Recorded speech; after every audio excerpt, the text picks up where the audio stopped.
ሰውየውን ፍለጋ የጀመርኩት ከወራት በፊት ነበረ። በቅርብ ያውቁታል፣ ቤተኛ ናቸው፣ ወዳጆቹ ናቸው ወደሚባሉ ሰዎች ደዋወልኩ። ነገር ግን ያንዳቸውን ሙከራ አልተሳካልኝም።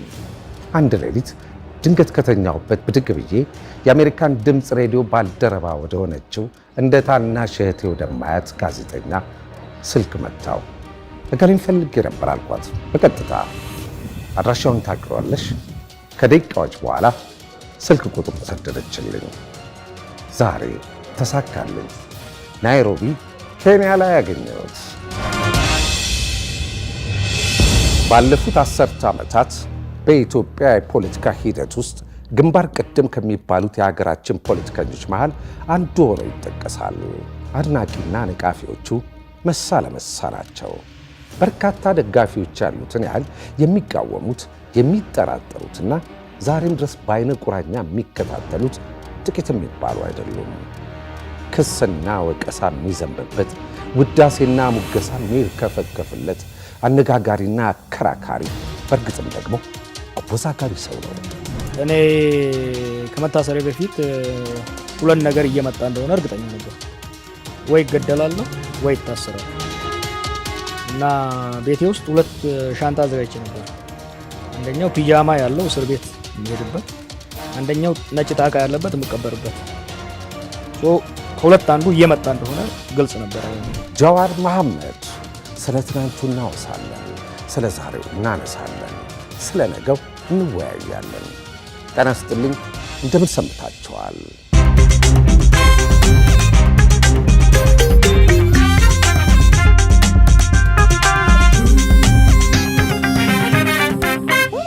ኢትዮጵያ ትናንት፣ ዛሬ፣ ነገ እናም ሰውየው ጃዋር።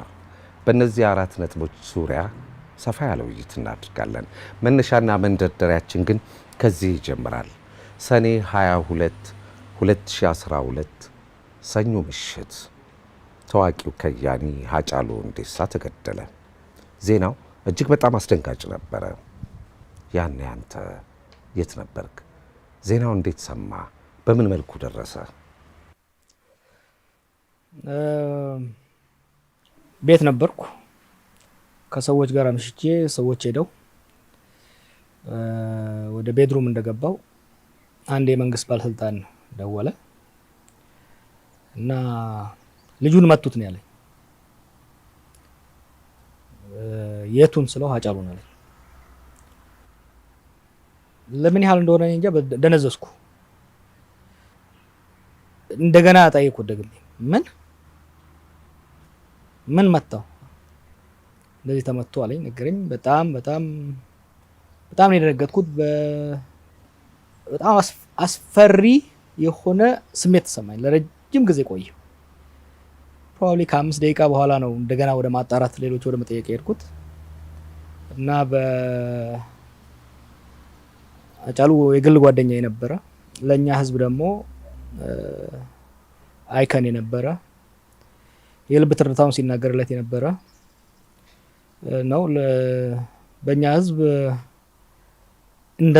እንደዛ ቀን ኮሌክቲቭ ትሎማ ውስጥ የከተተው ቀን ያለ አይመስለኝም በታሪኩ። በጣም አስደንጋጭ ነበረ። ህዝቡ ሁሉ ነው በጣም የደነገጠው፣ በጣም የተናደደው፣ ቅስሙን የተሰበረው። እስከ ዛሬም ከዛ ውስጥ እንደ ግለሰብም እንደ ማህበረሰብም አልወጣንም። ከዛስ ሌሊቱን በምን አይነት ሁኔታ አሳለፍክ? እንቅልፍ አልነበረም። በአንድ ወገን ከፍተኛ ሀዘን ነበር፣ በሌላ ወገን ደግሞ ስጋት ነበረን። ክስተቱ ከፍተኛ ሀገራዊ አደጋ ይዞ እንደመጣ ሁላችንም ተረድተናል። በተቻለ መጠን ነገሮች እንዳይባባሱ ሙከራ ማድረግ ነበር። ሰኔ 23 2012 ማክሰኞ መሆኑ ነው። ከማለዳው ጀምሮ የነበረውን ከዚያም የተፈጠረውን ሁኔታ እንዳለ የማክሰኞ ጠዋት ማለዳ ተነሳችሁ? አዎ፣ ማታ የነበረው ሀሳብ መንግስታዊ የቀብር ስነ ስርዓት ይፈጸማል የሚል ስለነበረ ማምሻው ነው ሌሊቱ ሀሳቡ እንደዛ ነበር። መንግስታዊ የቀብር ስነ ስርዓት ይፈጸማል፣ ፕሮፐር የሆነ ምርመራ ይካሄዳል ስለሚል የሚቀጥለው ቀን ቀብር ይሆናል የሚል ግምት አልነበረኝም። ጠዋት ላይ ሬሳ ወደ አምቦ ሊወሰድ ነው የሚባለው ነገር ሲሰማ በጣም ነው የደነገጥኩት። በጣም ተናደድኩ። ያንን የሚያክል ሰው የሀገር ሀብት የሆነ ፐብሊክ ፊገር በዛ መልኩ መቀበር ነበረበት ብዬ ስላላመንኩ በጣም ነው የተናደድኩት። ስለዚህ ቀብር መድረስ አለብኝ ብዬ ተነስቼ ወደ አምቦ ስንሄድ ደረስን። ሬሳ አጅበን መሄድ ሞከርን፣ አልተቻለም። ህዝቡ ፈጽሞ ሊያሳልፈን አልቻለም። መሄድ የለበትም ነበረ። መሄድ የለበትም እዛው ፊንፊኔ መቀበር አለበት የሚል አቋም ነበረ። ስለዚህ መንገድ ዘጉብን እና ከመንግስት ባለስልጣናት ጋር ተወያየን። መመለስ አለበት ማለፍ አይችልም የሚለው ላይ ተስማምተን መለስን። ከዛ በኋላ ያው እኛንም አሰሩን። ብዙ ዲቴል ውስጥ ባልሄድ ደስ ይለኛል። እንደ ግልም እንደ ማህበረሰብም ትራውማታይዚንግ የሆነ እስካሁንም እውነታው ያልወጣ ጉዳይ ስለሆነ ብዙ ዝርዝር ውስጥ ባልሄድ ደስ ይለኛል። አገጭጓ ነበረ። እናንተም በቁጥጥር ስር ለማዋል በተደረገው ሙከራ ተኩስ ነበረ። የወደቀም ሰው ነበር። እኔ እዛ ያለው ምንም ተኩስ አልነበረም። የነበሩትን ፖሊስም ነበረ፣ መከላከያም ነበረ። ከነበሩት አዛዦች ጋር ተወያይተን ነገሮችን አረጋግተን ነው እኛ ወደ ቁጥጥር ስር የገባ ነው። እኛ ከሄድን በኋላ ግጭትም አልነበረም። አንዳንዱ ጥይት ባርቆ ነው ይላል፣ አንዳንዱ አንድ ፖሊስ ራሱን ገሎ ነው ይላል። እንዳልኩ ያልተጣራ ጉዳይ ነበረ። ያን ግን የሰማሁት አስሬ በሶስተኛው ቀን ነው እንጂ ያለ እኔ እስካለሁ ምንም አልነበረም። አንተ ያለ ለህይወት አስጊ የሆነ ወደ አንተ መጣ እንደው ያነጣጠር ወይም ምናልባት ህይወትን ሊያሳጣ ዋጋ ሊያስከፍል የሚችል ስሜቶች አልሸተቱም አልነበሩም? ነበሩማ። ቢያንስ ወደ 500 የሚሆን ወታደር ነበረ ከፖሊስ እና ከመከላከያ በዛ ቦታ ላይ እስከ አፍንጫ የታጠቀ ነበር። ተረጋግተን ባናረጋጋ ኖሮ እኛን የሚጠብቁ ልጆችም ነበሩ። 3 ኃይል አለ። እኛን የሚጠብቁ ልጆች ነበሩ። የኦሮሚያ ፖሊስ ነበሩ፣ የመከላከያ ነበሩ። በጣም መፋጠጥ ነበረ። ቀስ በቀስ አረጋጋን። የነበሩት የመከላከያ አዛዦችም በጣም ብልህ ነበሩ። ተነግሯቸው የመጡትና ያዩት አንድ አልነበረው። ስለዚህ ተወያየን፣ ምን ይሻላል ስንል ነገሮችን ማርገብ ስላለብን መከላከያ ከቦታ እንዲወጣ ጠየቅናቸው። እሺ ብለው አስወጡ። የኛ ልጆች እኛን የሚጠብቁት እንዲፈቱ አረግን፣ አስፈታናቸው። ስለዚህ የኦሮሚያ ፖሊስ ብቻ በአካባቢው እንዲቆይ አረግን። ከዛ የኦሮሚያ ፖሊስ እኛን እንዲይዝ አረግን። በዛ መልኩ አረጋጋ ነው እንጂ አደጋውማ ትልቅ ነበር። ለምን ተያዛችሁ? ቀድሞ ያለቀ ጉዳይ ነበር። አጋጣሚው ከዛ ጋር ተገጣጠመ እንጂ ያው ምርጫ ገባለሁ ስላልኩ ከምርጫ ማስቀረት ግዴታ ነበረ። ከዛ ጋር የተያያዘ ነው። እድሉን በመጠቀም ወደዛ ተሄደ እንጂ ያው አጋጣሚው ብቻ ነው። ቀድሞ ያለቀ ነው እኔን ማሰር። በነገራችን ላይ ስለ ሃጫሉ ግድያ እስከዛሬም ድረስ በግልጽ የወጣና የተነገረ ነገር የለም። አንተ በግል የጠረጠርከውና የገመትከው ምናልባትም ደግሞ የደረስክበት ድምዳሜ ይኖር ይሆን? ያኔ በወቅቱ የተሰማ ሊሆን ይችላል፣ ወይም አሁን ከዓመታት በኋላ በዝግታ በጥሞና ስታሰላስለው ምንድን ነው የደረሰበት ይሄ ልጅ? ይሄ የአንድ ትልቅ ሰው የአይን ብሌናችን የሆነ ሰው ግድያ ነው። ስለዚህ በግምት መናገር፣ በጥርጣሬ መናገር ኢፍትሃዊ ነው፣ ፍትህን ሊያመጣ አይችልም። አንድ ቀን ግን ፕሮፐር የሆነ ምርመራ ሲካሄድ እውነቱ እንደሚወጣ ተስፋ አደርጋለሁ። አሁን ላይ ቁጭ ብዬ ግን ስፔኩሌት በማድረግ በ24 ሰዓት ውስጥ ነው 24 ሰዓት እንኳን አልሞላም ስታሰር፣ ጊዜም አልነበረኝም ኢንፎርሜሽኖችን ለመሰብሰብ። እስር ቤት ሆኜ የሰማኋቸው ያየኋቸው የተለያዩ ነገሮች ይኖራሉ። ኮንክሉሲቭሊ ግን እከሌ ነው ይሄ ቡድን ነው ይሄ ግለሰብ ነው የሚለው ላይ ለመድረስ የማይሆን ስፔኩሌሽን የማይሆን ግምት ከመስጠት ያለፈ አስረግጦ ለመናገር የሚያስችል ነገር የለኝም። ቢኖረኝም አሁን መናገር ምንም ጥቅም የለውም። ወደፊት ግን አንድ ቀን አውቆ እንደሚወጣ ተስፋ አድርጋለሁ። ቤተሰቦቹ ፍትህ አግኝተዋል ብለህ ታስባለህ? አላገኙም። የሶስት ሰዎች ስም ተጠርቶ ሁለቱ በቁጥጥር ስር መዋላቸውና ሌላኛው እየተፈለገ መሆኑ ተገልጾ ነበር። እንዲያውም በወቅቱ መግለጫው በሚሰጥበት ጊዜ ሁሉ የስም ማዘባረቅ ስህተቶች ነገሮች ነበሩ። ከዛ የነበረውን የፍርድ ሂደት እስር ቤት ላይ ብትሆንም ከዛም ከወጣ በኋላ ተከታትለዋል? ተከታትየዋለሁ፣ ግን አቃ አይመስለኝም። አጥጋቢም አልነበረም። እንዳልኩህ አጫሉም ቤተሰቡም ፍትህ አላገኘም። ወደፊት አንድ ቀን ኦኬ። እስቲ በጣም የገረመኝን አንድ ነገር ልጠይቅህ። ከእስር ከተፈታ በኋላ ዘለግ ያሉ ወራት ቆይተ ነው መጀመሪያ ላይ ያየው ያዳመጥኩ ኡቡንቱ ላይ ነው የነ ያስፔድ ፕሮግራም ላይ እና በጣም የገረመኝ አሁንም ሳገኝ አሁንም ስናወራ የታዘብኩት ነገር አለ። ያማቀው ትንታግ ሲናገር የሚወራጭ ጎረምሳው ጃዋር ጎልምሷል።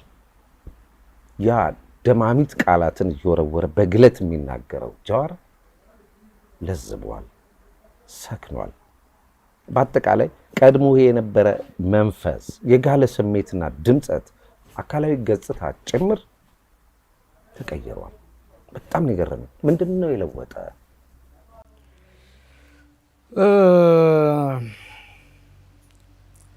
እስር ቤት ጊዜ ሰጠኝ እረፍት እንድወስድ እና ነገሮችን እንዳሰላስል እንዳብሰለስል ረዳኝ።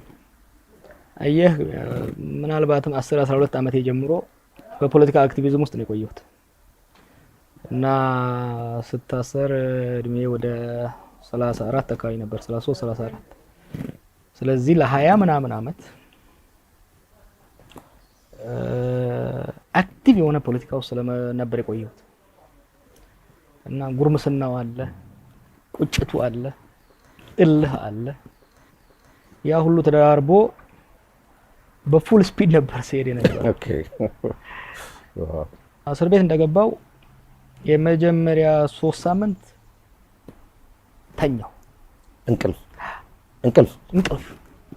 ምክንያቱም ከዛ በፊት በተለይ በትግሉ ወቅት በጣም እድለኛ ከሆንኩ በቀን 3 ሰዓት ከተኛው ነበር። እሷንም 30 ደቂቃ እየተነሳው እንደዛ ተኛው። ትልቅ ሸክም የወረደልኝ ያህል ተኛ። በጣም አረፍኩ። እዛ በኋላ መጻፍ ጀመርኩ። እየተቀሰቀስክ ነበር አሉ ምግብ ብላ የምትባለው? እንቅልፍ ከተኛውበት ቀስቅሰውኝ ነው ምግብ ብላ የሚሉኝ።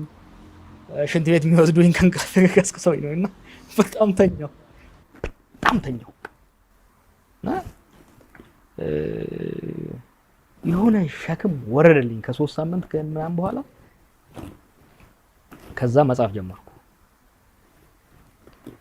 እዛ መጽሐፍቶች እየገቡልኝ ማንበብ ጀመርኩ። ብቸኝነቱ ከራስ ጋር መነጋገር፣ ያለ ኮምፒውተር፣ ያለ ስልክ፣ ያለ ሰዎች፣ ያለ ጫጫታው ብቸኝነቱ ምናልባትም ለመጀመሪያ ጊዜ ከራሴ ጋር እንድነጋገር እድል ሰጠኝ እና ይመስለኛል ያ ነው አንዳንዶች እንደሚሉት እንድበስል ያደረገኝና ተረጋግቼ እንድል ሰጠኝ።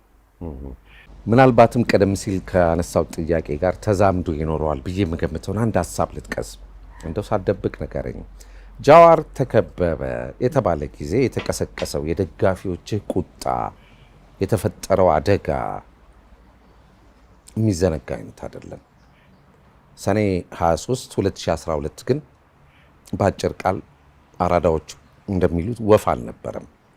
ጃዋር ተከበበ ስለተባለ ብቻ ቀውስ ከተፈጠረ ታሰረ ከተባለማ ሀገሪቱ ላይ በቃ ድብልቅልቅ ያለ ሁኔታ ይፈጠራል የሚል የብዙዎች እኔን ጨምሮ ስጋት ነበረ። ግን ምንም የተፈጠረ ነገር አልነበረም። አንተ ራስህ አልደነገጥክም? እኔ እንግዲህ ምን እንደሆነ አላውቅም ነበረ። ምክንያቱም ቀብር ሄድን፣ ታሰርን። ከዛ በኋላ ስልክ የለም፣ ከሰው መገናኘት የለም፣ የማውቀው ኢንፎርሜሽንም አልነበረም።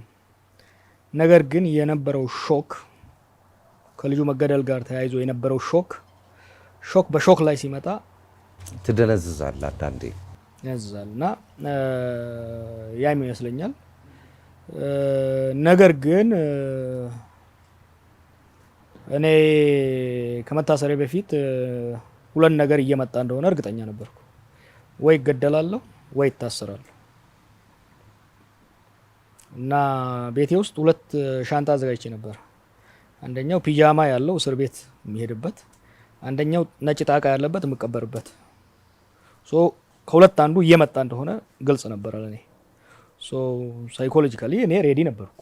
ምንም አልገረመኝም። ስታሰርም አልገረመኝም። ለሞትም ለእስሩም ዝግጁ ራስን አድርገህ ዝግጁ ነበርኩ። ሳይኮሎጂካሊ ሬዲ ነበርኩ እና ብዙም ከዛ በኋላ ምን ተፈጠረ ምን ሆነ የሚልም ነገር ስጠይቅ አልነበረም። እንዳልኩ እንደተሰርኩ ወደ መኝታ ነው የሄድኩት እና እንትን አልነበረኝ።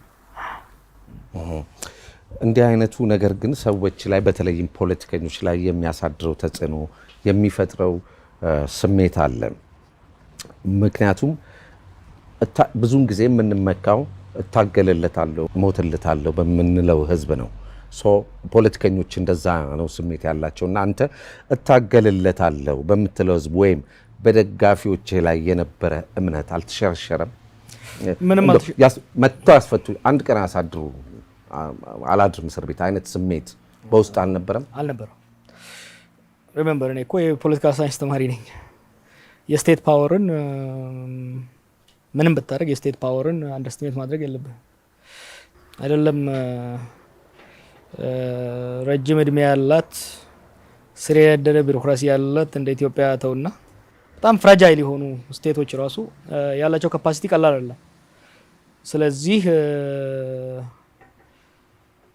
ብገደል ይበቀልልኛል፣ ብታሰር ያስፈታኝልኛል የሚል እንደዛ አይነት ቀቢጸ ተስፋነት ሊኖርም አይችልም። ምክንያቱም ኢዝ አ ስቴት እና ይሄ ነበር የኔ እንትን። ትክክለኛው የፍቺ ውሳኔ በነፃ በይቅርታ በምህረት የትኛው ነው? በጊዜ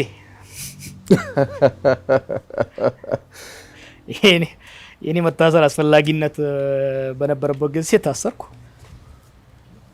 አስሮ ማቆየቱ አስፈላጊ ሆኖ ባልታየበት ጊዜ ላይ ተፈታሁ። እንደዛ ነው ማለት ምናልባት የተጣለብህ እገዳና ክልከላ ይኖር ይሆን ወይ? ከዝምታ ጋር ሰዎች አያይዘው እንግዲህ አሁን አመት አልፎታል ከወጣ በኋላ እሷንም ትንሽ ሰላማዊ በጣም ሌላ አንግል ቃለ መጠይቅ የተደረገለት ከዛ በኋላ ጃዋር የት ገባ? ጃዋር የት ሄደ? ጃዋር ከእስር ቤት ሲወጣ እንዴ ምን አርገውት ነው? ሁሉም ሰው ፖለቲከኛው እስር ቤት ገብቶ ከወጣ በኋላ እንዲህ ዝግት የሚሉ ምን እየቀቧቸው ምን እያጠጧቸው ነው የሚባል ነገር አለና እገዳ ክልከላ አለው ወይ? ስለሌላው አላውቅም። ሌላ ዝም ያለ ሰው ያለ አይመስለኝም። ግማሹ ጫካ ገብቷል፣ አብረን የታሰር ነው። ግማሹ እንደቀጠለ ነው።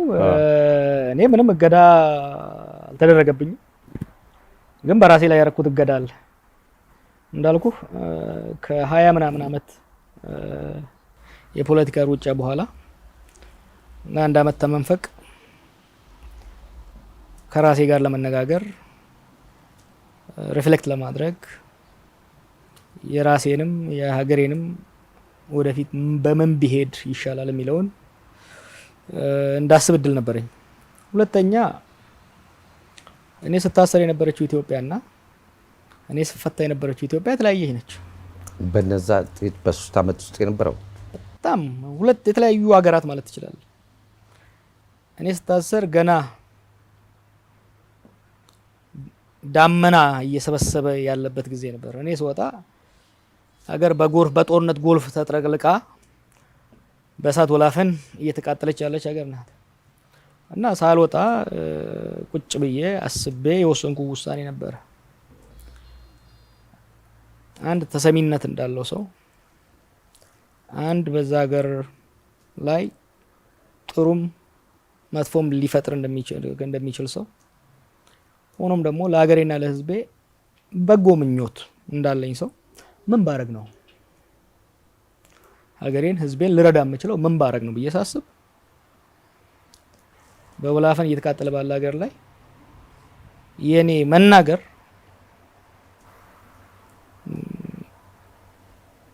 ቤዚክ ከማርከፍከፍ የተለየ ይጠቅማል ብዬ አላሰብኩም። አንድ እሱ። ሁለተኛ እስር ቤት እያለሁ ቴሌቪዥኖች ነበሩ፣ የመንግስት ሚዲያ ብቻ የምታይበት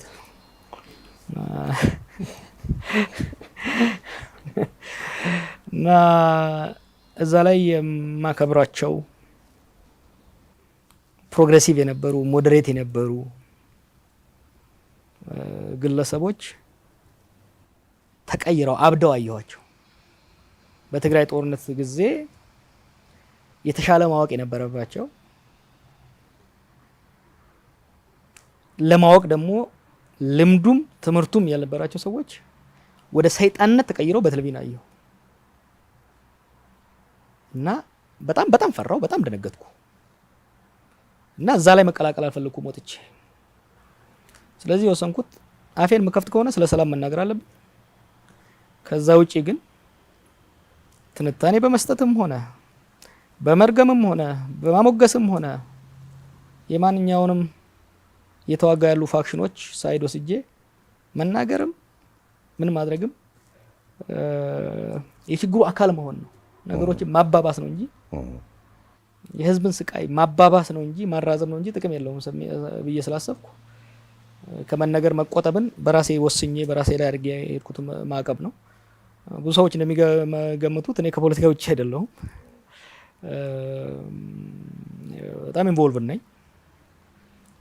በተለይ በሰላም ጉዳይ ላይ ሀገራችን ላይ ሰላም እንዲመጣ እየተዋጉ ያሉ ኃይሎች ጉዳያቸውን ወደ ሰላም እንዲፈቱ ሰፊ የዲፕሎማሲያዊ ስራ እሰራለሁ። አለመናገሬ ደግሞ ያንን የጠቀመ ይመስለኛል እና ማንም ወደዚህ በሰላም ጥረት ላይ ያለ ሚናና እያደረክ ያለውን ነገር ወደ ኋላ ላይ በደንብ እናነሳዋለን። ባለፈው አሁን ናይሮቢ ላይ ነው የተገናኘ ነው።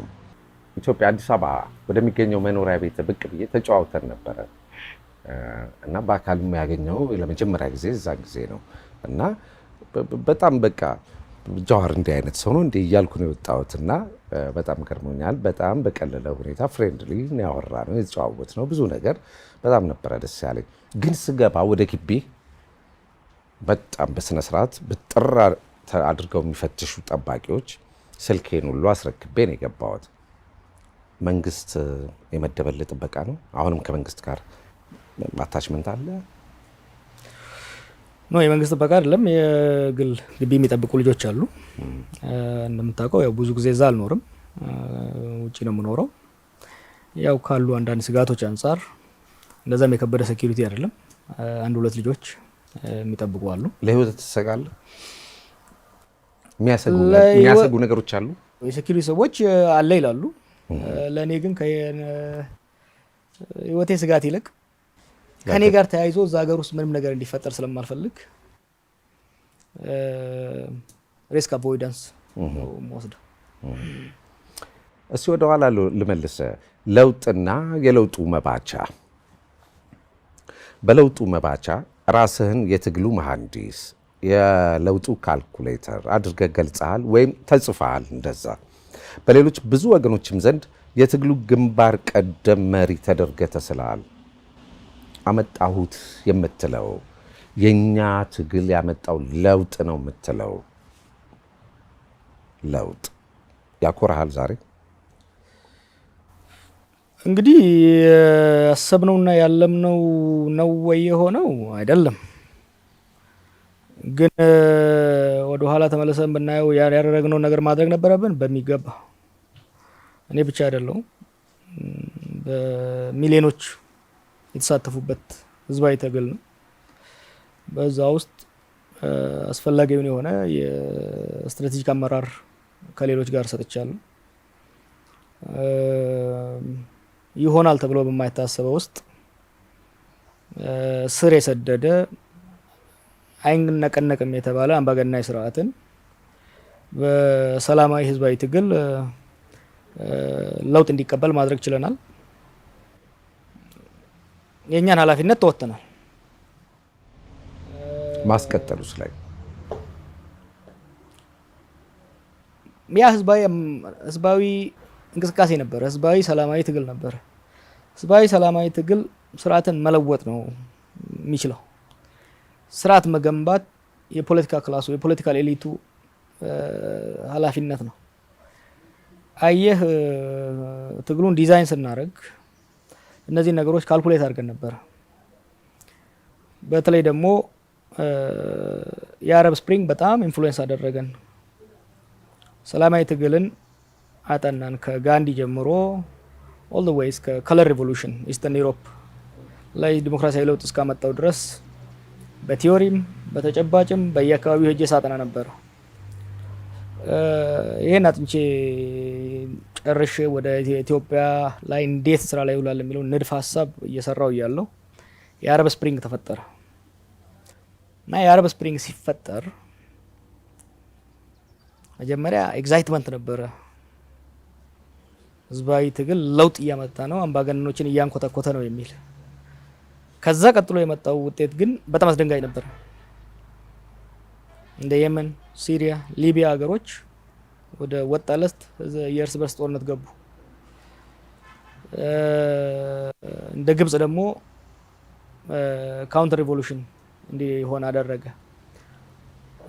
በተለይ ደግሞ የስቴት ኮላፕስ ያመጡት ሀገሮቹን ስናይ እኛ ሀገር ብዝሃ ብሔር በሆነበት ብዙ ያልተፈቱ ጉዳዮች ባሉበት ብዙ ተፎካካሪ ሀሳቦችና ቡድኖች ባሉበት ሀገር ውስጥ የስርዓት ለውጥ ሬጂም ቼንጅ የምንገፋ ከሆነ የኛ ሊብስ ይችላል የሚል እና ሪቫይዝ ማድረግ እንደገና መከለስ ነበረብን ንድፍ ሀሳቡን።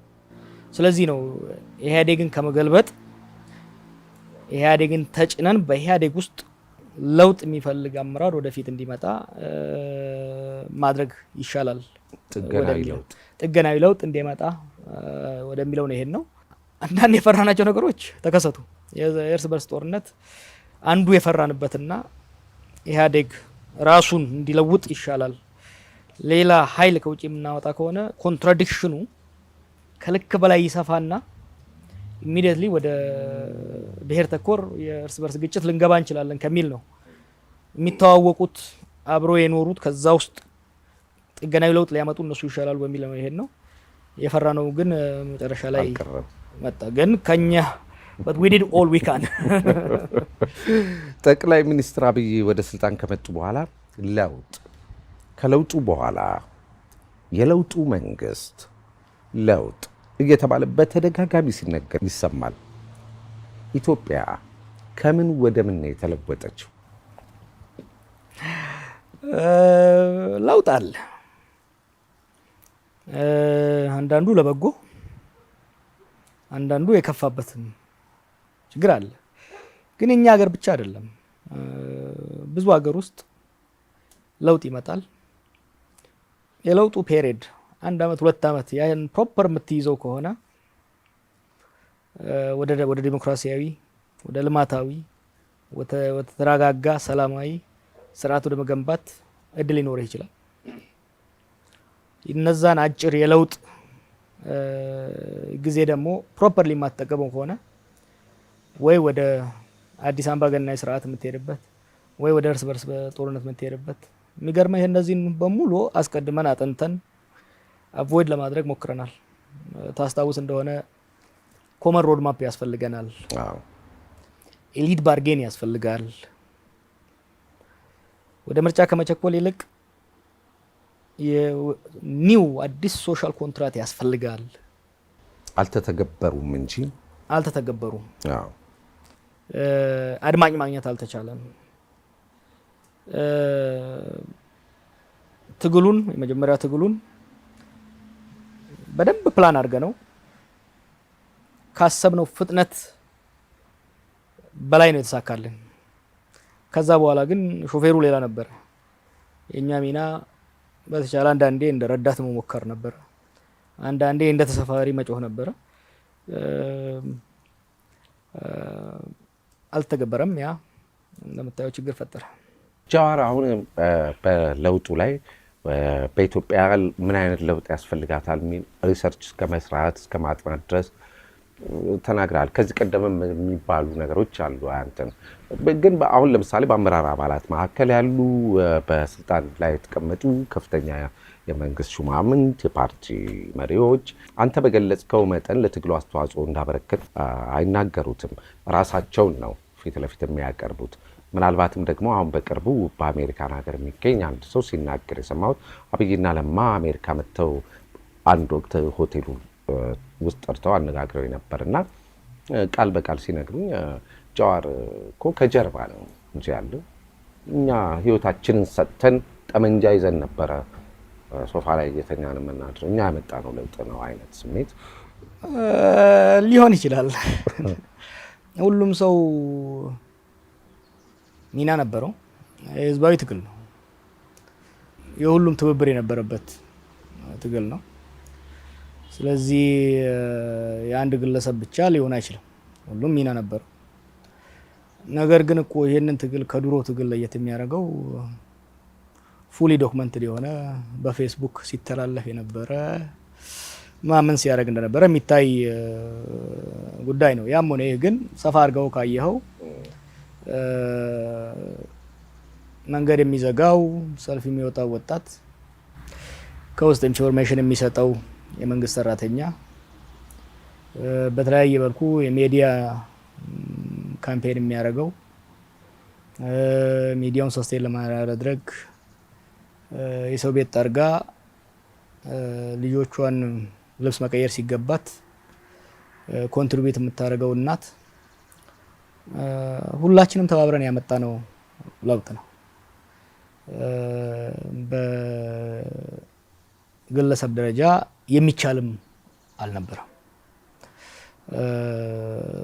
ስለዚህ ማስ ሙቭመንት ነበረ፣ ህዝባዊ እንቅስቃሴ ነበረ። በዛ ህዝባዊ እንቅስቃሴ ውስጥ ሚሊዮኖች በቀጥታ በተዘዋዋሪም መስዋዕትነት ከፍለዋል። ወደ 5000 የሚሆኑ ወንድሞቻችንና እህቶቻችንን ሰውተንበታል። ተረት አለ፣ ድል አባቷ ባለቤቷ ብዙ ነው፣ መሸነፍ ደግሞ የታማ ይባላል። እናት አባት የሌላት ልጅ ነች፣ ሁሉም ነው የሚሸሻትና እዛ ላይ ሊኖር ይችላል። ያም ሆነ ግን ለኔ ጉዳዩ ማምን አደረገ የሚለው አይደለም። ጉዳዩ ብዙ ሰው የተሳተፈበት፣ ብዙ አካል የተሳተፈበት ነው። ቀጥታ ከፓርቲው ጋር ግንኙነት ነበራችሁ? ከኦህዴድ ጋር? አዎ፣ በፓርቲ ደረጃ አይደለም፣ ከግለሰቦች ጋር በብዙ አካላት ማለት ከኦህዴድ ጋር ብቻ አይደለም። ከባዴን ጋር ግንኙነት ነበረን። ከህወሓት ውስጥ ሰዎች እኮ ህወሓትን እኮ እጁን ጠምዝዘን አልነበረም ያደረግነው፣ ተደራድረን እኮ ነው የተደረገ ጉዳይ ነው። እና ህወሓት ውስጥ ለውጥ የሚፈልጉ ያ ለውጥ ወደ ባሰ ደም ማፋሰስ እንዳይሄድ ከፍተኛ ሚና የተጫወቱ አመራሮች ነበሩ። ኦህዴድና ባዴን ብቻ አይደለም ማለት ነው። ከደቡብ ከነበሩ ፓርቲዎች ውስጥ ከመከላከያ፣ ከደህንነት፣ ከፖሊስ፣ ከባለሀብቶች፣ ከሁሉም ብሔር ተሳትፎ የነበረበት ስራ ነበረ፣ የተዋጣለት ስራ ነበረ። እና ለዚህ ነው ከሌ ብቻ ብሎ ከሄድክ ስራውን ማሳነስ ነው የሚሆነው። ኦሮሞ ሚዲያ ኔትወርክ ኦኤምኤን ማርች 2 2018 ባቀረበው የቀጥታ ስርጭት ላይ አብይ አህመድ ለጠቅላይ ሚኒስትርነት እጩ ሆነው መቅረባቸውን ክፉኛ ተቃውሞ ነበር። ለምን? ከዚህ በፊት ተጠይቀው ሊሆን ይችላል፣ ግን ዛሬ ፈልጓለሁ። ለምን? መነሻ ምን ነበረ? ምን ታይቶ? ምን ስለምታቅ? ምን ገምገመ? ቅድም እንዳልኩ የትግሉን ስትራቴጂ በምናልፍበት ወቅት የአመራር ሚናንም አጥንተን ነበረ። ብዙ ሰዎች የተሳተፉበት ምን አይነት አመራር ቢሆን ነው? በተለይ ደግሞ ይሄ ጥገናዊ ለውጥ ትራንዚሽን ሱ ሪፎርም ምንለው ስርዓቱን ሳይለወጥ ስርዓቱ ሳይፈነገል በዛው በስርዓት ውስጥ የሚመጣ አመራር ሪፎርሚስት ሊደርሺፕ ምንለው ምን አይነት ቢሆን ይሻላል የሚል አይዲያል የሆነው አመራር ምን መሆን አለበት? ከራዲካል ቼንጅ ይልቅ ይሄኛው የተሻለ ነው። ቅድም እንዳልኩ ወደ ህዝብ ጦርነት የሲቪል ዋር እንዳያመጣ ወደ ሌሎች ችግሮች እንዳያመጣ ስለፈራን ምን አይነት አመራር ቢሆን ይሻላል ከሚለው የዛ ጊዜ ከነበሩት ወደፊት ከመጡት ገምግመን ነው።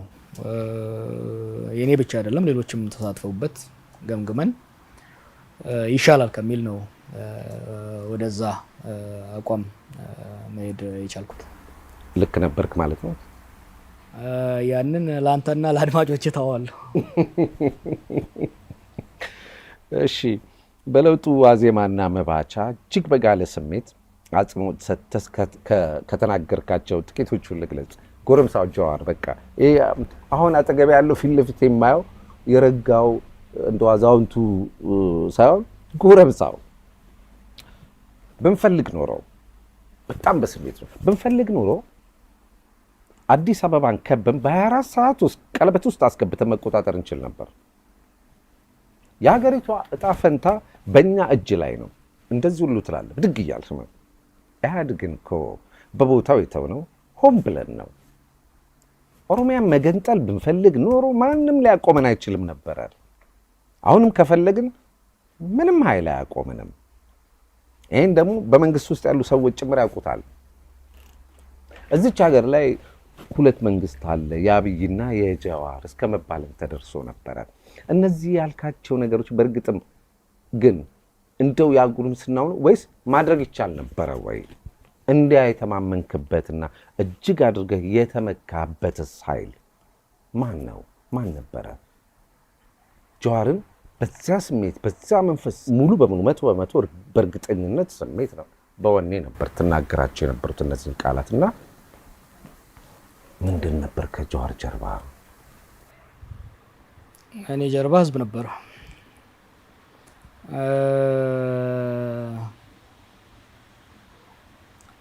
ስርዓቱን ማፍረስ ይቻል ነበር፣ በደንብ ይቻል ነበር። ኢህአዴግ የሚባለው ስርዓት መለስ ከሞተ ጀምሮ ቀስ እያለ እየሞተ ያለ ስርዓት ነበር፣ እየተፈረካከሰ ያለ ስርዓት ነበር እና መጀመሪያ ፕላን ስናወጣ በ2020 ለውጥ እናመጣለን ነው። 2016 ላይ በጣም አግዝፈን ያየነው ኃይል አልነበረም። እንዳውም ፈራን የመጨረሻ እንዳይፈረካከስ። መፈረካከስ ይቻል ነበር፣ ምክንያቱም አመራር አልነበረውም፣ ኮሄሲቭነስ አልነበረውም። መለስ ከሞተ በኋላ አመራር አልነበረም። ግለሰቦች ነበሩ፣ የእርስ በርስ ሽኩቻ ውስጥ የነበራቸው፣ አይዲዮሎጂካል ኮሄሽን አልነበራቸውም። በሴኩሪቲ ሴክተሩ መካከል ከፍተኛ የሆነ ሽኩቻ ነበር። ባለስልጣናቱና ጀነራሎቹ ወደ ዝርፊያ ገብተው ነበር። እኔ ሲያስፈራኝ የነበረው ማፍረስ እንችላለን ሳይሆን ሳናስበው እንዳይፈርስ ነበር። እንዳውም የተገላቢጦሽ እና አሁን እኮ አየነው፣ እዛ በኋላ አየነው የሆነውን ነገር እና ከዛ አንፃር ስታየው it was doable። የኛ ጥንካሬ የህዝብ ጥንካሬ ብቻ ሳይሆን የስርዓቱ ራሱ በጣም ተዳክሞ ነበር፣ በጣም ዲኬ አድርጎ ነበር እና ከዛ አንፃር የሚመጣው በምን ኮንቴክስት እንደተናገርኩት አላስታውስም። አንተ ያልከው ኦፍ ኮርስ አስኖተ ቃሉን ሌላውን ጉርምስናው ሌላውን ሊጨምር ይችላል። ሪያሊቲው ግን እንደዚህ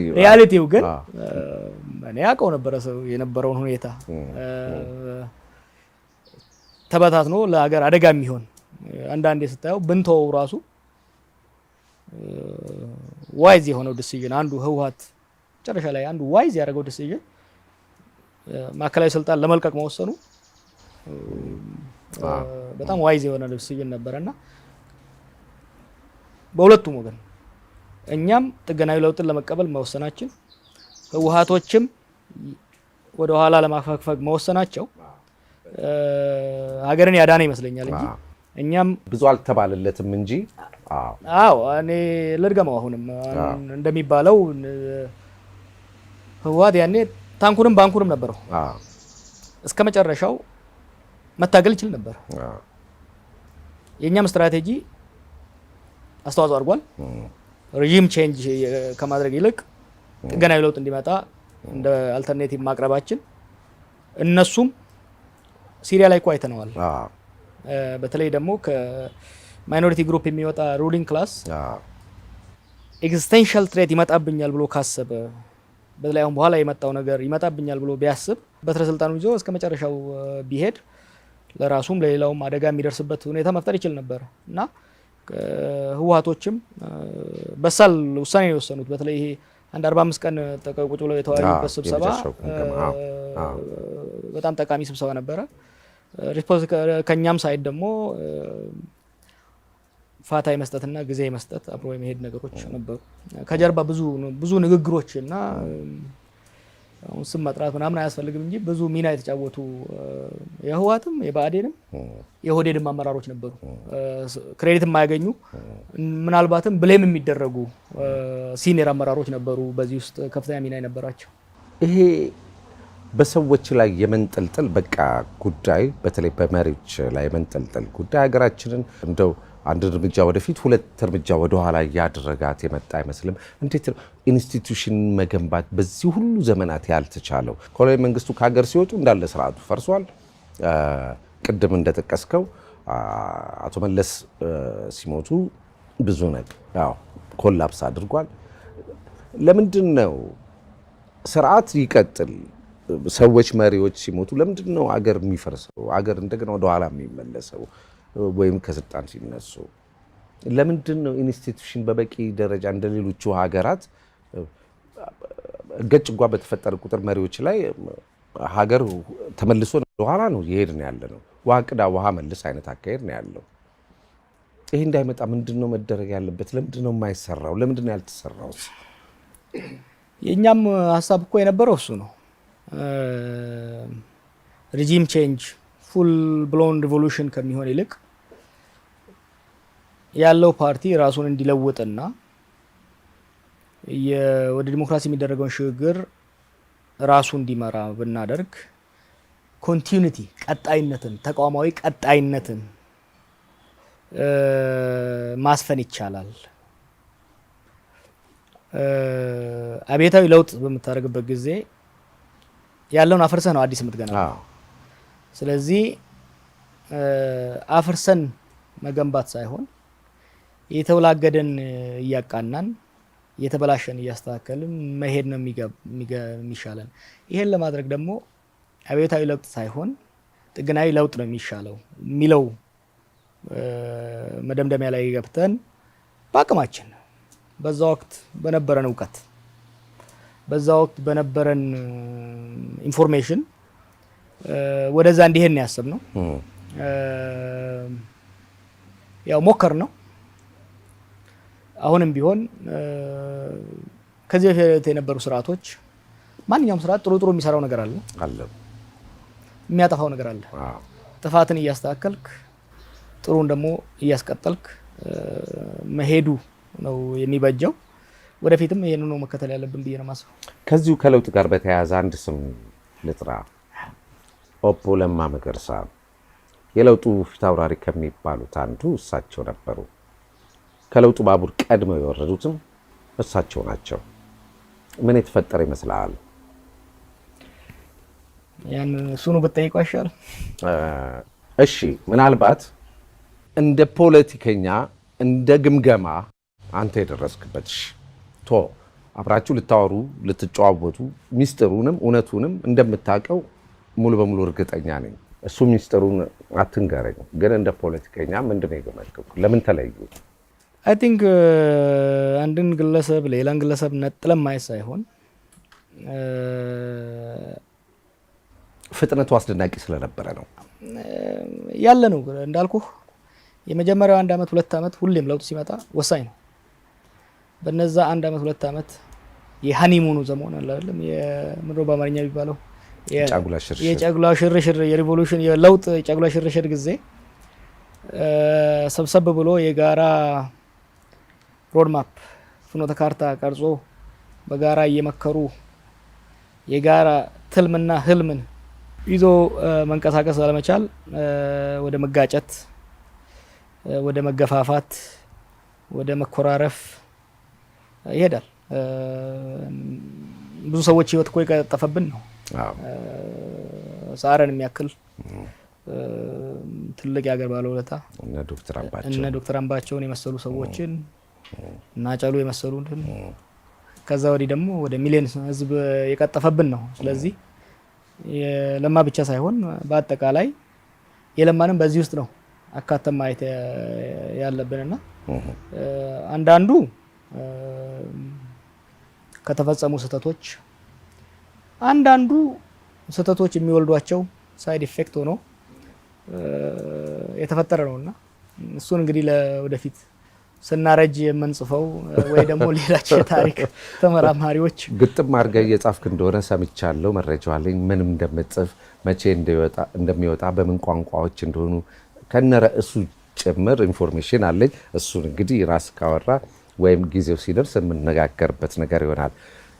ያኔ ለኦቦ ለማ መገርሳ ያበረከትክላቸው ላፕቶፑን አይደለም፣ በውስጡ ምን ይዞ ነበር? ሀሳቡ ምን ነበረ? ያው ባላንጣ ነበር መንግስትና እኛ።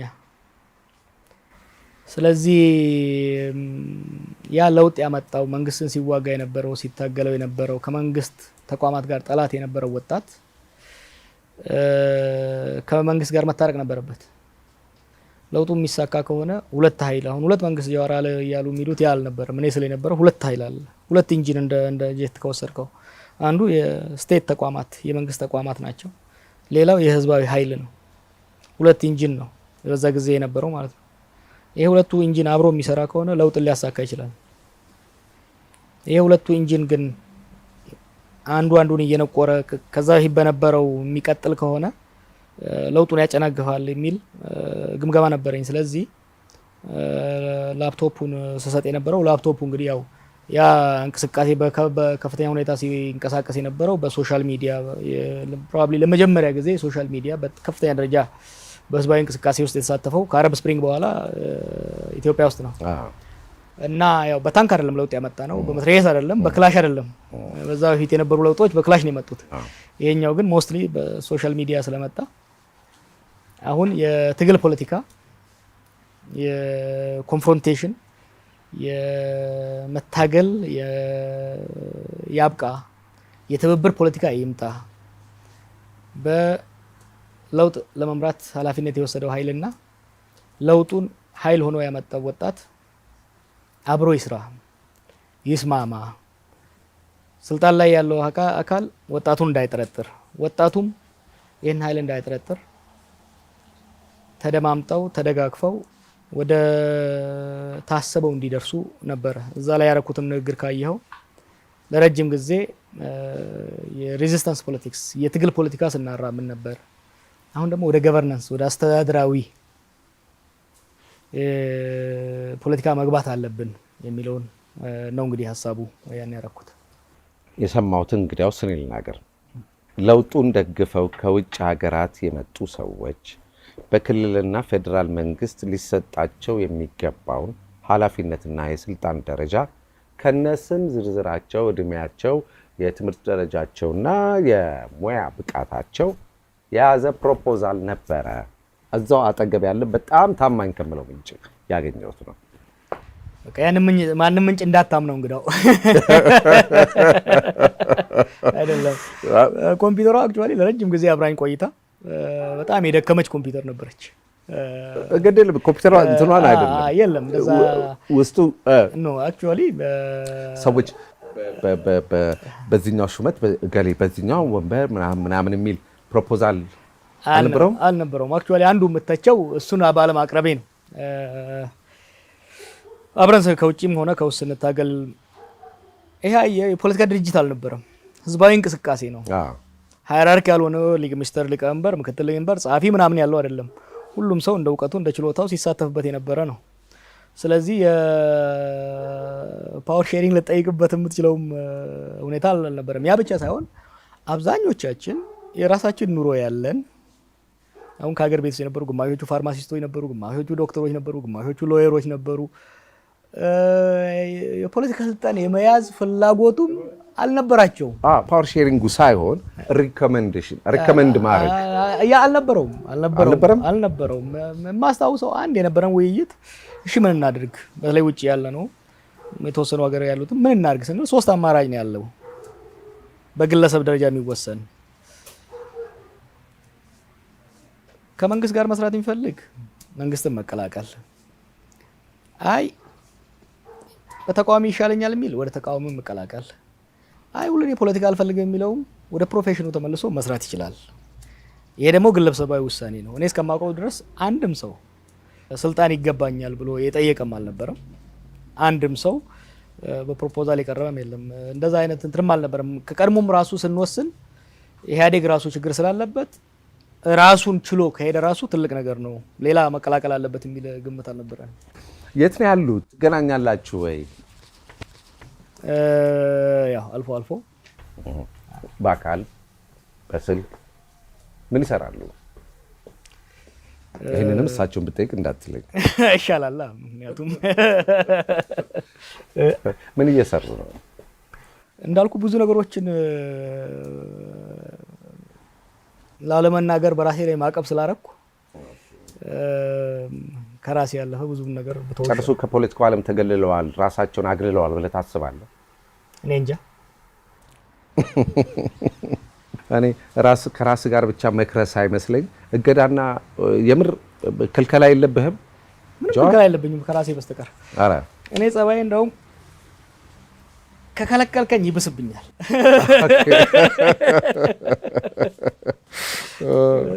ኢህአዴግን ያመከነው የብልጽግና ምስረታ ከህጋዊነትና ቅቡልነት አንጻር እሺ እንደ ፖለቲከኛ ልጠይቅህ የነበረውን ሂደት እንዴት ትገመግመዋለህ? እጅግ በጣም ፈጣን ነበረ። ለዚህ ለውጥ አደጋ ይሆናሉ ብለን ጠርጥረን ለመጣው አመራርም ያቀረብናቸው አሜሪካም ሲመጡ ያወራናቸው ከመጣ በኋላም ያወራናቸው ዋና ዋና አደጋ ብለን ያስቀመጥናቸው ጉዳዮች ነበሩ። አንዱ ህወሓትን ሪኢንቲግሬት የማድረግ መልሶ ማዋሃድ፣ ከስልጣን ከማዕከላዊ ስልጣን ከገፋው በኋላ መልሶ ማዋሃድ አንዱ ነበር።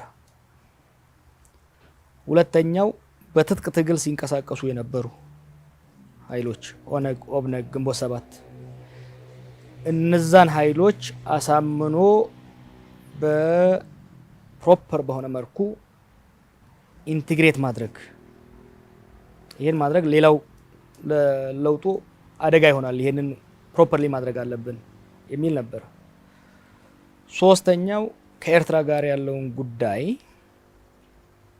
በሰከነ በተረጋጋ ጠለቅ ባለ ውይይት በሁለትዮሽ ጥቅም ላይ የተመሰረተ ስምምነት ማድረግ አስፈላጊ ነው። ምክንያቱም ሁለቱንም ጉዳዮች አፌክት ያደርጋል ብለን ጠረጠርን። አንድ እና ሁለት ቅድም ያልኩን ህወሓትን መልሶ ሪኢንቲግሬት ማድረጉንም በትግል የሚንቀሳቀሱን ሪኢንቲግሬት ማድረግ፣ ምክንያቱም እዛ ኤርትራ ነበሩ ያኔ እነዛ ኃይሎች። ስለዚህ ከኤርትራ ጋር የሚሆነውን ጉዳይም በአግባቡ የሁለቱን ሀገሮች ስምምነት ሰከን ባለ መልኩ ኢንስቲቱሽናላይዝ በሆነ መልኩ መፍታት አለብን የሚል ነው። ሶስት ነገሮች ነበሩና በዚህ ውስጥ ነው ማየት ያለብህ። የተሄደበት መንገድ ግን እነዚህ ነገሮች ያባባሰ ነበረ። ህወሓትንም ከለቀቁ በኋላ ፕሮፐርሊ ከማምጣት ይልቅ ወደ ሽኩቻ የተገባበት፣ ኢህአዴግን ወይም ደግሞ ኢትዮጵያ ውስጥ ከዚህ በፊት በኋላ የሚወጣውን ፓርቲዎችና ድርጅቶች ማየት ያለብን እንደ ፎረም ነው። የኤሊት ባርጌን ፎረም ነው። ከተለያየ ማህበረሰብ የሚወጡ ልሂቃን የሚደራደሩበት፣ የሚከራከሩበት፣ የሀገሪቷን ስልጣንና ሀብት የሚከፋፈሉበት መድረክ አድርገን ነው ማየት ያለብን። ያን ነበር ጠይቃችሁም የነበረው፣ ደጋግመን ስንጠይቅ የነበረው። ወደፊትም መሆን ያለበት ህብረ ብሔራዊ በሆነ ሀገር ውስጥ ህብረ ሃይማኖት ብዙ አይዲዮሎጂ ያለበት ሀገር ውስጥ ፓርቲዎችም ሆኑ መንግስታዊ ተቋም ፓርላማ ሆነ ሚኒስትሮች ምክር ቤትም ሆነ it has to serve as a forum for bargain ፖለቲካ ስንል ሪሊ ስለ ሁለት ነገር ነው ስለ ስልጣንና ስለ ሀብት ክፍፍል ነው እነዛን ፕሮፐርሊ የሀገሪቷ ልሂቃን ተደራድረው ተወዳድረው ተከራክረው ፎርሙላ የሚያበጁበት መድረክ መሆን አለበት ኢህአዴግን ከመታፈርሱ ሪፎርም አድርጉት ስንል የነበረውም ከዚህ አንፃር ነው ያው የኔና የሌሎቻችን አመለካከት ለየት ያለ ነበረ ፋይናሊ ስራ ላይ አልዋለም ሁለት መሰረታዊ ጥያቄዎችን ላንሳበን ጠቅላይ ሚኒስትር አብይ ወደ ስልጣን ሲመጡ ገራሚና ታሪካዊ ሊባል የሚችል ህዝባዊ ድጋፍ አግኝተዋል ለምን በምን ምክንያት ሰው በጣም ለውጥ ፈልጎ ነበር ሰው ከፍተኛ ለውጥ ፈልጎ ነበር ለውጡ እንደማይመጣው በአብዛኛው በሰላማዊ ትግል ነበር እና ሰው ፋይናሊ ወደ ተረጋጋ ዲሞክራሲያዊ ሰላማዊ ስርዓት ለመሻገር በጣም ከፍተኛ ራብ ነበር ከፍተኛ ምኞት ነበር ያ የምኞቱ መገለጫ ነበር እና ያ ድጋፍ የሚመጣው ህዝቡ ከነበረው ተስፋ ከነበረው ህልም ከነበረው ምኞት የመነጨ ነበር ሰውየውን አውቋቸውም አናቃቸውም ነበር ከዛ በፊት ሌላ ሰውስ እንደዚሁ መጥቶ ቢሆን ኖሮ የእሳቸውን ያህል ተቀባይነት ያገኝ ነበር ብለህ ትላለህ ፕላስ ኦር ማይነስ ቢሆን ነው እንጂ የነበረው ለለውጥ የነበረው ፍላጎት ለለውጥ የነበረው ተስፋ በጣም ትልቅ ነበር ሀገሪቷ ውስጥ ሁላችንም አዎ ስለዚህ ያንን ለውጥ ቃል የሚገባ ያንን ለውጥ የለውጥ ፍላጎቱ ይዞ ወደፊት የሚያመጣውን አመራር ከፍተኛ ድጋፍ ይኖረው ነበር ያ ድጋፍ ከግለሰብም በላይ ነበር ለህዝቡ ለአንድነት ለሰላም ወደ ዲሞክራሲ ለመሻገር ከአምባገነን ስርዓት ለመውጣት ከሙስና ለመላቀቅ ከመድሎ ለመላቀቅ የነበረው ተስፋ መገለጫ ነው ብዬ ነው ማለት እሺ ዛሬስ በምን ምክንያት ነው በርካታ ተቃዋሚና ነቃፊ የተነሳባቸው ቅድም ያልኩህን ገልብጦ ማየት ነው ተስፋ ተጨናገፈ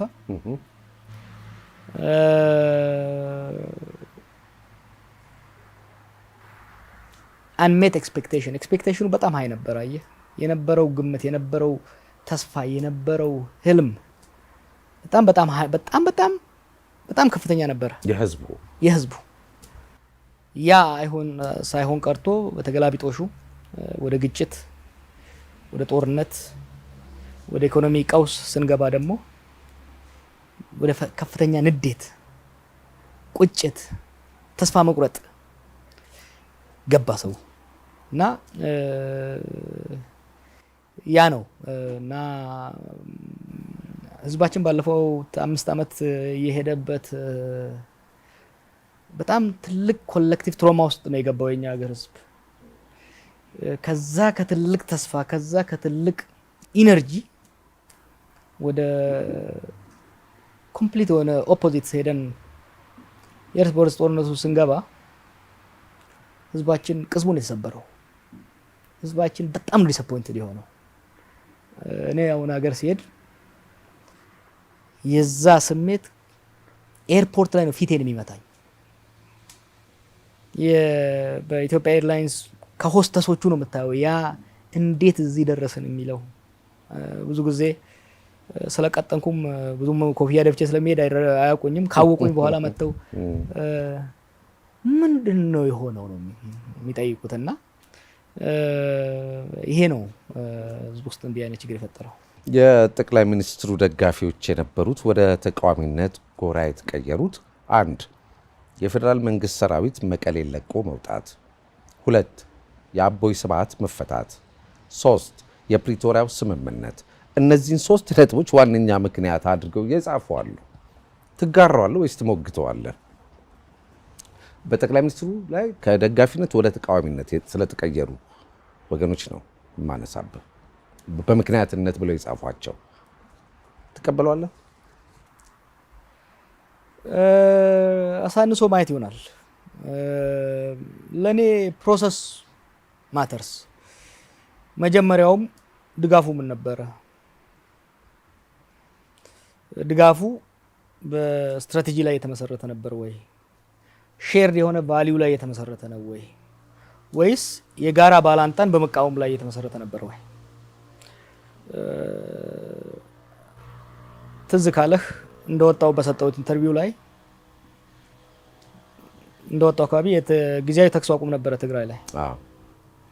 ይሄ ጊዜያዊ ተኩስ አቁም ወደ ቀጣይ ተኩስ አቁም ብቻ ሳይሆን ወደ ፖለቲካ መፍትሄ ያስፈልገዋል። በዚህ ፖለቲካ መፍትሄ ውስጥ ደግሞ በጦርነቱ የተሳተፉ አካላትም መሳተፍ መቻል አለባቸው።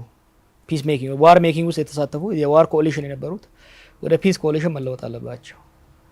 ስለዚህ በፌዴራል መንግስትና በትግራይ መካከል በሚደረገው ድርድር የአማራ ኤሊቶችም ተሳታፊ መሆን አለባቸው። ሌላ ይቅርና የኤርትራ መንግስትም ተሳታፊ መሆን መቻል አለበት።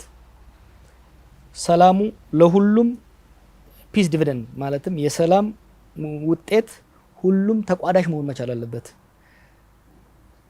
በሁለት ኃይሎች መካከል የሚመጣው ሰላም ሌላውን ስጋት ውስጥ የሚከተው ከሆነ ወደ ጦርነት ሊያደርስ ይችላል የሚል ከዛም በኋላ ጽፌ ነበረ። ሌስ አቮይድ ዴጃ vu የሚል ጽፌ እንዴት አቮይድ ማድረግ አለብን የሚለውና እነዚህ ነገሮች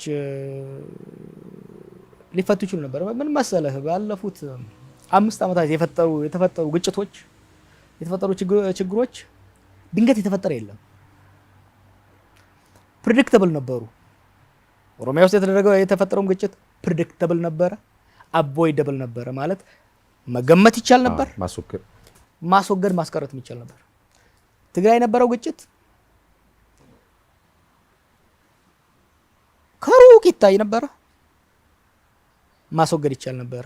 አማራ ክልል የተፈጸመው አሁንም ከኤርትራ ጋር የተጀመረው ሳጣ ገባም ኢትስ ፕሬዲክተብል ኢዝ አቮይደብል። አንዳንድ ግጭቶች አሉ ሳትጠብቃቸው የሚፈጠሩ እንደዛ አይደሉም። እነዚህ አይደሉም በአንድ ቀን የገነፈሉም አይደሉም። እየተጓተቱ እየበሰሉ እያደጉ የመጡ ናቸው እና በጣም አንፎርቹኔት የሚያሳዝን ነገር ነው። በቀላሉ ሊፈቱ የሚችሉ በነገራችን ላይ እዚህ ላይ አሁን ስልጣን ላይ ያለው አመራር ብቻ አይደለም፣ ሌሎችም አጨብጫቢ የሆኑ ዲፕሎማቶችም ሚና ነበራቸው። አንድ እንደመጣው ከውጪ በሳምንት ውስጥ ነው ወደ 20-30 የሚሆኑ የተለያዩ ሀገር አምባሳደሮች ከምዕራብ ሀገራት ከኤዥያም ከአፍሪካም ያሉበት አንድ ቦታ አግኝቻቸው ነበርና ኢማጂን ዲስ ዋዝ ኦገስት 2018 ነው እና ያልኳቸው ነገር በመቀሌና በአዲስ አበባ መካከል ቴንሽን እየተፈጠረ ነው። በህወሓትና ስልጣን ላይ ባለው አካል መካከል አደራድሩ፣ አሁኑ ጣልቃ ገቡ፣ ጫና አድርጉ። እዛ የገቡት አመራሮች የሚሄዱበት ምክንያት የለም፣ እዚህ እንዲመጡ አድርጉ ስል አንድ የትልቅ ሀገር አምባሳደር ተቆጣኝ። በቃ ግጭቱ ስለቆየህ ስለ ግጭት ብቻ ነው የምታስበው አንተ። ይሄው ባለፈው እዛ ሄጄ ነበረ፣ ምንም ችግር የለም በሁለቱ መካከል አይደለም። እኔ ሁሉም ወገን አናግራለሁ። የዚህን ፖለቲካ ህይወቴን በሙሉ የዚህ ነገር ፖለቲካ ህይወቴን በሙሉ ያጠናሁት አንብቤዋለሁ፣ አጥንቼዋለሁ። ምልክቶቹ ይታዩኛል። ትልቅ ማድረግ ያለባችሁ ይሄን ነው ስላቸው በጣም ነው የገረማቸው። ዲስሚሲቭ ነበሩ። ከዛ በኋላ ማዕከላዊ አመራር የነበረውንም ህወሓት ጋር የነበሩትን በተደጋጋሚ ስንናገር ሪሴፕቲቭ አልነበረም እና አብዛኞቹ ግጭቶች ከመቀዝበት የገነፈሉ ሳይሆኑ ቀስ እያሉ እየጋሉ አት ኤኒ ታይም ኢንተርቪን በማድረግ ማስቀረት የሚቻሉ ነበሩ። አሁን በቅርቡ በአማራ የተከሰተውን ኢት ዋዝ አቮይደብል። ኢሹዎቹ ግልጽ ናቸው። ግን ፕሮፐር የሆነ የፖለቲካ ኢንተርቬንሽን ባለመደረጉ አሁን ያለንበት ሆን ተብሎ ይመስላል። ማንም ሰው ሀገሩን ሆን ብሎ ችግር ውስጥ ማስገባት ይፈልጋል ብዬ አላስብም። ማንም አመራር ራሱ የሚመራውን ስርዓት ሆን ብሎ ወደ ግጭት ይገፋል ብዬ ለማሰብ ይከብደኛል። ነገር ግን ምንድነው ነገሮችን በጣም አቅልሎ ከማየት ነገሮችን ከመናቅ የተነሳ ሂስቶሪካል ፋክተርስ አሉ። ማህበራዊ፣ ኢኮኖሚያዊ፣ ፖለቲካዊ፣ ሃይማኖታዊ፣ ጂኦግራፊካል ዓለም ያለችበት ሁኔታ ከዩኒፖላር ወደ መልቲፖላር እየሄድን ያለንበት እነዚህ ሁሉ ሀገራችን ላይ ጫና አላቸው። በነገራችን ላይ ባለፉት አመታት ካሳየን ነው ኬርለስነስ ማናለጅበት ነው የሚባለው። ከዛ አንጻር ስታየው ቸልተኝነት ሀገራችን ብትንትኖ አለመውጣቱ እድለኛ ነን። ምክንያቱም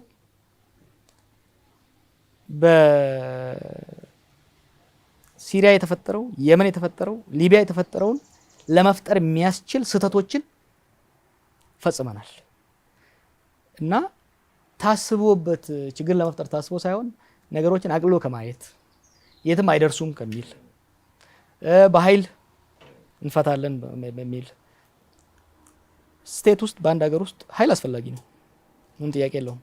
ኃይል ግን ከፖለቲካ መፍትሄ ከልክ በላይ ያፈነገጠውን ለመሰብሰብ እንጂ የፖለቲካ ችግሮችን በሙሉ፣ የኢኮኖሚ ችግሮችን በሙሉ፣ የጂኦፖለቲካል ችግሮችን በሙሉ በኃይል እንፈታለን ብሎ መሄድ ያንን ኃይል ራሱ እያዳከሙ መሄድን ነው የሚፈጥረው። ቅድም ስለ ጥገናዊ ለውጥ እያነሳን ስለ ስር ነቀል ለውጥ እያነሳን ነበር። ኢህአዴግ በውስጡ መቀየር አለበት የሚለውን ነገር በጣም የሚበጅ ሀሳብ እንደነበረ ተወያይታችሁበትም አጥንታችሁትም እንደነበረ ገልጻል። ግን ዛሬም ቢሆን ጥገናዊ እንጂ ስር ነቀል ለሀገራችን አይበጅም በሚል አቋም ሽንጣቸውን ገትረው የሚሟገቱ ወገኖች አሉ። ዛሬስ አንተ ከየትኛው ወገን ነህ? ዛሬም ለውጥ ቢመጣ ለምሳሌ ብለህ ብታስብ ጥገናዊ ስር ነቀል ነው ወይስ ሌላ ሶስተኛ እንደ ሀሳብ ይበጃል ቢሆን የምትለው ነገር አለ ነው? ዛሬም ተመልሰን ጥገናዊ ለውጥ እሱን እንግዲህ አሁን አክቲቭ ፖለቲካ ላይ ያሉት ትግል ውስጥ ያሉት በጣም መሰረታዊ አሁን ታየኝ። የዛሬ 4-5 ዓመት ይህን ጥያቄ ተጠይቀ ቢሆን በስመ አብ እንዴት እያልክ እጆችህን እያልክ እንዴት እንደምትመልሰው አንድ ወጥ መልስ ሊኖር አይችልም። ግን መሆን ያለበት የማይቻለውን ልንገርህ። እዛ ሀገር አምባገነናዊ ስርዓት መገንባት አይቻልም። ድሮም ሁሌም ትናገራለህ። ይሄ ደግሞ ባለፈው 5 ዓመት ተሞክሮ አልሰራም። ፔሪድ አንድ በአንድ ግለሰብ፣ በአንድ ፓርቲ፣ በአንድ ወገን፣ በአንድ ብሔር የበላይነት የሚመጣ የተረጋጋ ዲሞክራሲያዊ ልማታዊ ብልጽግና ኢትዮጵያ ውስጥ አይቻልም። አንድ ይሄ ወሳኝ። ሁለተኛ በጦር ኃይል ድሮ ኢህአዴግ ህወሓት እንዳደረጉት ተዋክቶ ተታክሶ ስርዓቱን አባሮ የተረጋጋ ስርዓት ፈጽሞ አመጣለሁም አይቻልም። የሚቻለው ወደ መነጋገር፣ ወደ መደራደር፣ ወደ ሰጥቶ መቀበል መሄድ ነው። አንዱም ይሄንን እስር ቤት ቁጭ ብዬ ደምድሜበት የወጣሁት የበላይነትን በጉልበት ስልጣን ይዤ ሰብሬ ሄዳለሁ የሚለውም ኃይል ተሞክሯል፣ አልሰራም። ይደን ወርክ አገራችንን የ$30 ቢሊዮን ኪሳራ ወደ ሚሊዮን የሚሆን ህይወት ያስቀጠፈ ኪሳራ ውስጥ የከተተን ሰፊ ትግል በትግራይ፣ በአማራ፣ በኦሮሚያ ተካሂዷል፣ እየተካሄደ ነው። ሀገራችንን እየበላናት እያዳከምናት ህዝባችንን እያቆሰልን ነው፣ እያዳከም ነው፣ እየጎዳ ነው እንሄድ ይሆናል እንጂ በጉልበት የሚሰክን አሁን ብዙ ሰዎች ኢትዮጵያ ውስጥ አምባገነናዊ ስርዓት ያለ ይመስላቸዋል። አምባገነናዊ ስርዓት ኢትዮጵያ ውስጥ የለም። አኖክራሲ ነው ኢትዮጵያ ውስጥ ያለው። አምባገነናዊ ስርዓት እኮ የሚሆነው ፉል ሞኖፖሊ ኦቨር ሚንስ ኦፍ ቫይለንስ ኖሮት ከታች እስከ ላይ ተቆጣጥሮ ቁጭ ብድግ እያስደረገ የሚያስገዛ ስርዓት ሲኖር ነው። ያ አይደለም አናርኪ ነው አሁን ኢትዮጵያ ውስጥ ያለው። ሶ ይሄ አይቻልም። ለምንም አይቻልም። ይሄን የሚከላከሉ ያኔም ይሄን ስናገር እኔ ዲሞክራሲን እንደ ሃይማኖት አይደለም ማየው እንደ ፕሪንሲፕልስ ብቻ ጥሩ ነገር ስለሆነ ብቻ አይደለም። ሀገራችንን ሊያስቀጥል የሚችለው ቅድም እንዳልኩ በሀገሪቷ ልሂቃን መካከል ባርጌን ሲደረግ ድርድርና ንግግር ሲደረግ ስልጣንና ሀብት ፍትሃዊ በሆነ መልኩ መከፋፈል ላይ ፎርሙላ ላይ መስማማት ካልተቻለ በስተቀር ከፍተኛ የሆነ የብሔር መነቃቃት ኮንሽስነስ ተፈጥሯል እዛ ሀገር ውስጥ። የስቴቱ ካፓሲቲም እንደ ድሮ አይደለም ተዳክሟል። ስለዚህ በመደቆስ ወይም በማመጽ ስርዓት ገልብጬ አስቀጥላለሁ ተካዋለሁ እሱም አይሆንም። አይ ያመጹትን በሙሉ ደግሞ ደርምሻቸው የበላይነቴን አስረግጣለሁ አልሆነም። ትግራይ ላይ ሰራ አልሰራም፣ ኦሮሚያ ላይ ሰራ አልሰራም፣ አማራ ላይ ሰራ አልሰራም። ሎክ የትም ሄደ ምንም አልተፋጀን። አደ ኢንዶ ዘዴይ ጠረጴዛ ላይ መመለሳችን አይቀርም። ለምን እንለፋለን? ለምን የሀገራችን ሀብትና ህይወት እንቀጥፋለን? ወደ ድርድሩ መምጣቱና መወያየቱ። ድርድር ስናደርግ ደግሞ በታሪካችን የለንም፣ የፖለቲካ ባህሉ የለንም። እሱን ለማድረግ ከሌሎች ሀገር እየለመድን ራሳችንን በሄንበት ስርዓት ውስጥ እየለመድን ወደዛው መሄዱ ይበጃል ባይ ነኝ። አንድ ስጋት አሁን በጣም በማህበረሰቡ ዘንድ እመለከታለሁ። ከዚህ ቀደምም ነበሩ በየስርዓቱ እንዴ ይሄ ስርዓት ይሄ መንግስት ይሄ አሁን ስልጣን ላይ ያለው ቢወርድ ማን ይመጣል የሚለው ነገር ሁሌም አሳሳቢ የሆነ በጥያቄ ምልክት ውስጥ ይቀርባል። ያሳስባል? እንዲህ አይነት ነገር ያሳዝባል፣ ግን መጋነን የለበትም። ይሄ በአንድ ሀገር ውስጥ አንድ በስልጣን ላይ ያለ ግለሰብ ያለ ቡድን ስልጣን ስለለቀቀ ብቻ ብትንትን እንላለን የሚለው ነገር አንዳንዴ ስርዓቱን ፐርፔቹዌት ለማድረግ አምባገነናዊ ስርዓትን ለማስቀጠል የሚፈልጉትን መጠቀሚያ እየሆነላቸው የሚሄድበት ሁኔታ ነው ያለው። ኢትዮጵያ ዘን ኦልድ ስቴት እነዚህ የቀነጨሩ ሀገሮች በጣም ረጅም እድሜ ስቴት ፎርሜሽን ታሪክ ያላቸው ሀገሮች በቀላሉ አይበታተኑም። እንደ ግብጽ፣ ኢራን፣ ፐርሺያን ሌሎች እነዚህ ሂስቶሪካሊ ሩትድ የሆኑ ሀገሮች በጣም ሬዚሊየንት ናቸው እና ስቴቱ በጣም ሮበስት እና በረጅም ጊዜ የቆየ ከመሆኑ የተነሳ ብዙ አብዮቶችን እየተቋቋመ ሲቀጥል ታየዋለህ። ግጭቶች፣ ችግሮች ሊፈጠሩ ይችላሉ፣ ግን ይቀጥላሉ። የሀገሪቷ ኤሊት የሀገሪቷ ልሂቃን ማድረግ ያለበት ከተቻለ ትልቅ ቀውስ ሳይፈጠር በድርድር በውይይት የሚመጣ ለውጥ ቤስት ነው። ነገር ግን ደግሞ አይ ከነካ ነው ብትንትኑ ይወጣል ብሎ ደግሞ ካቆየኸውስ እየተሻሻለ የሚሄድ ከሆነ ጥሩ ነው። የተሻሻለ ማሄድ ከሆነስ የሚለው ነው። ስለዚህ አይ ቲንክ በስልጣን ላይ ያሉት ኃይሎችም እኛ ከተነካን እኛ ከወረድን ሀገር ይፈርሳል የሚል ነገር በየስርዓቱ ሁሌ በየስርዓቱ ይደግሙታል። መንግስቱ ኃይለማርያም ሄደ፣ ግጭት ነበረ፣ አገር ቀጠለ። መለስ ሞተ፣ ኢህአዴግ ተዳከመ፣ ለችግር ጋር ለጠን ምንም ጥያቄ የለም፣ እንቀጠለ። ስለዚህ ማይ ቤት ኢዝ ዘ ካንትሪ ዊል ኮንቲኒው መቀጠል እድሉ ትልቅ ነው እና ያን ከማድረግ ግን ዛሬ ስልጣን ላይ ለመቆየት እድል ያላቸው ሰዎች ለውጥ እንዲመጣ፣ እርቅ እንዲመጣ፣ ሰላም እንዲመጣ ለመስራት ስልጣኑ በእጃቸው ነው፣ ኦፖርቹኒቲ በእጃቸው ነው። ጀምረዋልም ደግሞ ለምሳሌ ትግራይ ላይ ያደረጉት ነገር ትልቅ ነገር ነው። አብይ ወደ ስልጣን ከመጣ አንዱ ትልቁ ያደረገው ነገር ያንን በጦርነት መቀሌ መግባት ይችሉ ነበር። ጦርነቱን በላይነት ይዘዋል፣ መግባት ይችሉ ነበር።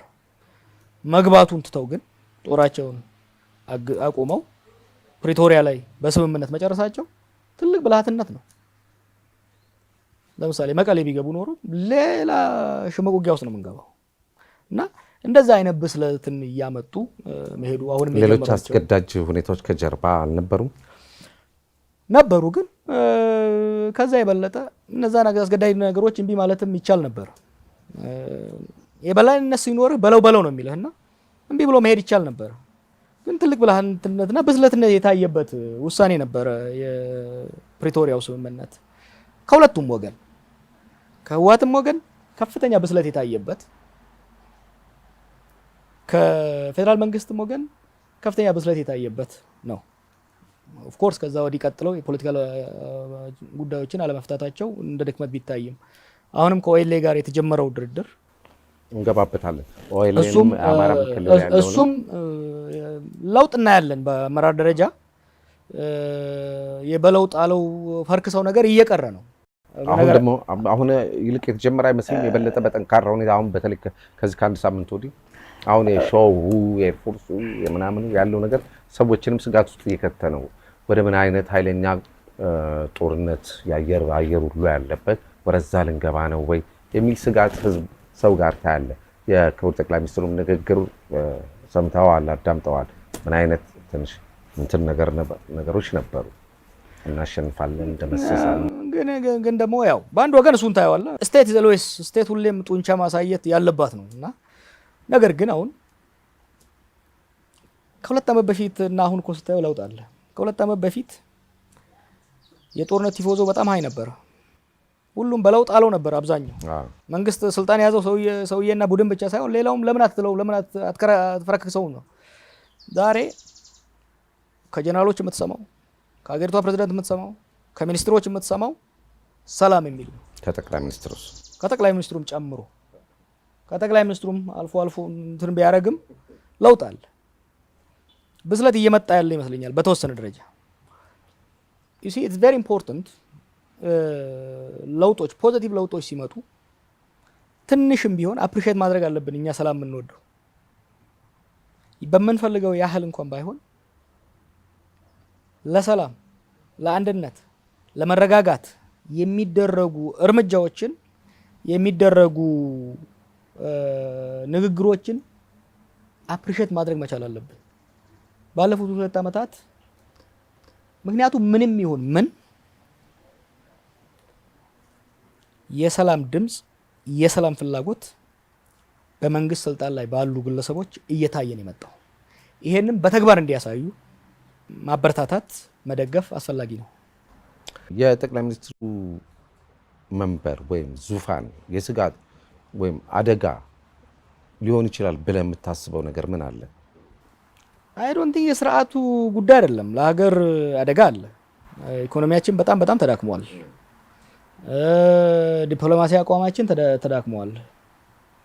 ስልጣን ሀገርን ለማጠናከሪያ ሀገር የምታጠናክረው በኢኮኖሚ፣ በሴኩሪቲ፣ በዲፕሎማሲ በዚህ ረገድ ሀገራችን የሚመጥናትን አቅም የሚመጥናትን አቋም ይዛ መገኘት አለባት። ያንን ለማድረግ ስራ መስራት አለበት። ባለፉት 5 ዓመታት የሄድንባቸው ግጭቶች በጣም ነው ያዳከሙን። ይሄንን ማንም ሰው ማመን መቻል አለበት። ከነዛ ውስጥ ወጥተን መልሰን ሀገራችንን የመገንባት ስራ ውስጥ መግባት አለብን። ወደዛም ማንገባ ከሆነ ሀገር እየተዳከመ በሄደ ቁጥር ስልጣን ላይ ብትቆይ ምን ዋጋ አለው? ቅድማ ወዳልከኝ ነገር እንደገና ተመልሼ ልምጣ። ወደ በኋላ ላይ ላቆየው ነበረ ራሱን በቻለ መልኩ የትግራይን ኤርትራንም ይዤ እንደገና አማራ እንደገና ምዕራብ ወለጋ በተለይ ያሉትን ጉዳዮች ለማንሳት ፈልግ ነበረ። ቅድም እንደሚታየው ወደ ኤርትራም የመሄድ ሌላ ቀጠናዊ ችግሮችም ሁሉ ሊከሰቱ የሚመስል አሁንም የጦረኝነት ባህሪ አለ። አንተ በምትነግረኝ ነገር ዝም ብዬ ላልፈውና ልቀበለው አልቻልኩም። ዝግጅቶች ያሉ ይመስላሉ። ስጋትን ለምን አይታየም? አሁንም የጦረኝነት ነገር አለ። እንዲያውም አልባሰም ወይ? እኔ አልባሰም ባይ ነኝ። ምክንያቱም ምንም የሀገር መሪ አቋምና አመለካከት ፍላጎት ከፍተኛ ሚና አለው። ብቻውን ግን በቂ አይደለም። የህዝባዊ አመለካከት ፐብሊክ ኦፒኒየን ማተርስ፣ የቢሮክራሲው፣ የሴኩሪቲ አፓራተሱ፣ የኢኮኖሚ አቅሙ ለጦርነት የሚጋብዝ መሆን መቻል አለበት። የዛሬ 3 ዓመት 4 ዓመት የትግራይ ጦርነት ሲጀመር ኦሮሚያ ውስጥ የነበረው ጦርነት ሲጀመር የነበረውን የሚዲያ ጋጋታ ስለ ሰላም የሚናገር አንድ ሚኒስተር ነበር? በፍጹም በለው ግባበት ደርምሰው እንዳም ስለ ሰላም መናገርም ያስቀጣል፣ ያስቀጣል፣ ነውር ነበረ። ስንት ጓደኛ ነው ያጣ ነው። ዛሬ የለም ያ። ዛሬ ጀነራሎቻችን ጦርነት መዋጋት ያለባቸው ጀነራሎች ስብሰባዎች ላይ እያየህ ነው አይደል? በየቦታ በሚያደርጉት በቃን እያሉ ነው። በነገራችን ላይ አንድ ነገር ላንሳ። የኢትዮጵያ ፖለቲካ ከመበላሸቱ የተነሳ የፖለቲካ ኢትዮጵያ ውስጥ ጠፋና አብዛኛው የፖለቲካ ስራ በመከላከያው ላይ ወድቋል። በኦሮሚያም በአማራም የአስተዳደራዊ ስርዓቱ ከመዳከሙ የተነሳ አብዛኛውን የጸጥታ ማስከበር ብቻ ሳይሆን የፖሊስ ስራ፣ የፖለቲካ ስራ እየሰራ ያለው መከላከያ ነው። በትግራይ ጦርነት አብረው የሰለጠኑ አብረው ማዕረግ ያነገቡ አብረው ስንት መስዋዕትነት የከፈሉ ጀነራሎች፣ መኮንኖች ለሁለት ተከፍለው ነው የተፋጁት። ፖለቲከኞች ተመልሰው መጨባበጣቸው ላይ ቀር። በእርግጥ ልንገርህ የኛ መከላከያ ዛሬ የሀገር ውስጥ ጦርነትን ጠልቷል። ማንም መሪ ሆነ ይሄንን ታነባለህ። የሀገራችን ሚኒስትሮች ኢኮኖሚ ማኔጅ ማድረግ ያለባቸው፣ በጀት ማኔጅ ማድረግ ያለባቸው የኢኮኖሚ ኢምፓክቱን እያዩት ነው። ስለዚህ ጦርነት አውዳሚ መሆኑን ቁጭ ብለው አይተውታል። ዛሬ ለጦርነት የሚፈልግ ኢትዮጵያ ውስጥ ሲቪልም የለም፣ ባለመለዮም የለም፣ ሚኒስቴርም የለም። በጣም እየቀነሰ መጥቷል። መቼ መሰለህ አሁን ይሄን በደንብ የተረዳሁት የመጨረሻው ዙር ከትግራይ ጦርነት አይተኸው እንደሆነ በመሀከል የሰላም ጦርነት ተኩስ አቁም ተደርጎ እንደገና ሲያገረሽ ትግራይ ውስጥም ቲፎዞ አልነበረው። የተቀዛቀዘ ስሜት ነው። ትግራይ ውስጥም ቲፎዞ አልነበረው። ፊንፊኔም ላይ ቲፎዞ አልነበረው። ህዝባችን አየው፣ ተቃጠለ፣ ተጎዳ። በጦርነት የተሳተፈው በደሙ በአጥንቱ አየው። ያልተሳተፈው ከተማ የተቀመጠው ደግሞ በኢኮኖሚው፣ በኪሱ፣ በዳቦ፣ በእንጀራው አየው። ስለዚህ ዛሬ ነምበር 1 የሰላም አርበኛ ማን እንደሆነ ታውቃለህ? ኢትዮጵያ ውስጥ ወታደሩ ነው። ከወንድሞቹ ጋር መገዳደል ሰልችቶታል። አይቶክቱ ዘም ሲያወሩት ያለ በሚዲያ ሲናገሩ። ስለዚህ አይ ቲንክ የሰላም ገበያ the peace market is ripe። ዛሬ ኢትዮጵያ ውስጥ ሰው መስማት የሚፈልገው ምንድነው? አንተ የመጣበት ከተማ ውስጥ ምንድነው ሰው መስማት የሚፈልገው? ሰላም ነው መስማት የሚፈልገው። እከሌን ገደለ፣ በዚህ ሜዳ ላይ ድል አረገን የሚሉትን መስማት ይፈልግ የለም። ሰው የጥይት ድምጽ እንዲቆም ነው የሚፈልገው። ሰው የአገሪቷ የፖለቲካ አመራር ሲጠነቋቆል ሳይሆን ቁጭ ብሎ በሩን ዘግቶ ሲወያይ መስማት ነው የሚፈልገው። እና አይ ቲንክ ከዛሬ 2 ዓመት 3 ዓመት ጋር ስናነጻጽረው ከፍተኛ የሆነ የሰላም ገበያ፣ የሰላም ፍላጎት ኢትዮጵያ ውስጥ መጥቷል ብዬ ነው የማስበው። ካልተጠቀምንበት እንደገና ሊያገረሽ ይችላል። ግን የምንጠቀምበት ከሆነ እድሉ ሰፊ ይመስለኛል። አቶ ታዬ ደንደአ ሰሞነኛ መነጋገሪያ ጉዳይ ሆነዋል። ነካ አድርገነው እናልፋለን። ግን ለምን ቡና እንጠጣም? አሁን ቡና ልጋብዝ እንችላለን? አዎ መጠጣት እንችላለን፣ ችግር የለም። እኔ ልጋብዛችሁ።